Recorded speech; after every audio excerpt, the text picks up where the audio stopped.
Welcome back to On the Move. Time for On the Call, where we look at some of the biggest analyst calls on the street. Today, it's Tesla. Shares right now are up 2.7% after news that the company resumed production at its China Gigafactory after it had been temporarily shut down due to coronavirus. Now, some analysts are still skeptical of Tesla stock, and joining us now on the phone is Craig Irwin of Roth Capital. Now, Craig, Tesla bears have not fared so well recently. You've got a price target right now in the 300s. That would be quite a haircut for Tesla stock. Yes, the target's 350. Good morning. I have huge admiration for what Elon Musk has accomplished, and personally, I'm a big fan of EVs.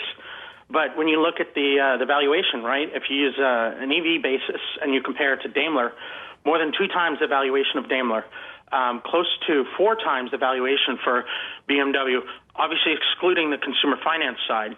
That is a rich valuation. Yeah. So, I think investors are better served by maybe waiting for a better entry point and asking themselves, will the big OEMs catch up in the next 2 years or 10 years? I'm in the camp of 2 years. That's why I think that, Tesla is overvalued here, richly valued. If you believe that it's 10 years before anyone else catches up, then you would obviously be on the bullish camp. Craig, I wonder if a lot of people, when they look at Tesla, forget about the sort of divorce of fundamentals and reality, perhaps, that we're seeing from what's happening with the stock price. But can you even value it versus other automakers, right? Or is Tesla something different? Yes, it makes cars, but it has the battery business, and some are seeing a lot of potential there, although that has not yet been fully realized. It has the solar business, although Solar City isn't necessarily something people talk about as a reason to buy the stock at this point. But are traditional automakers the right point of comparison? So Tesla has never been ideally compared to a traditional automaker, right? This company's an innovator. They rapidly adopt new technology. They pull forward technologies that others have considered not yet ready and proven that they are ready for the mass market. So a wildly different culture than what you find in most of the automotive OEMs. So yes, it does deserve a different look on the valuation front than a traditional automotive OEM. But, our view is we have to be careful. We have to be sanguine in the way that we look at things. The last 2 quarters were upside quarters because Tesla sold more vehicles out of the channel than what they produced. This most recent quarter, the fourth quarter, it was a $350 million bump to earnings and cash flow from, 7,000 cars in excess sold out of the channel.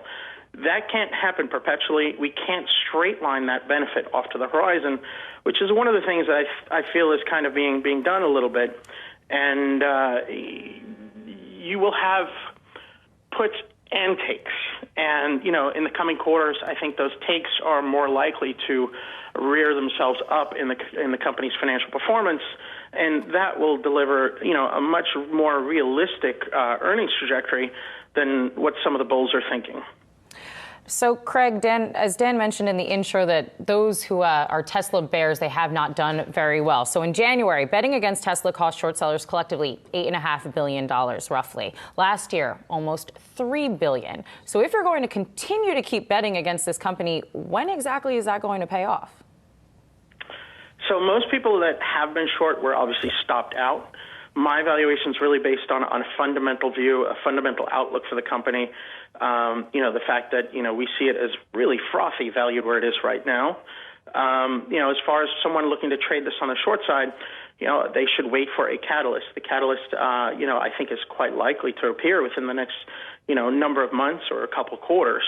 But it's been a rough ride for anyone that's been cautious or bearish on the stock.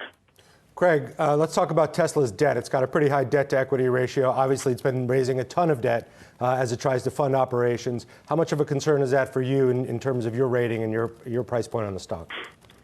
So the debt is not an issue as far as I see it. This is something I said last year when I actually had a buy rating on the stock when all the other analysts, or many of the other analysts, I should say, were very bearish, saying they're going to have a hard time financing.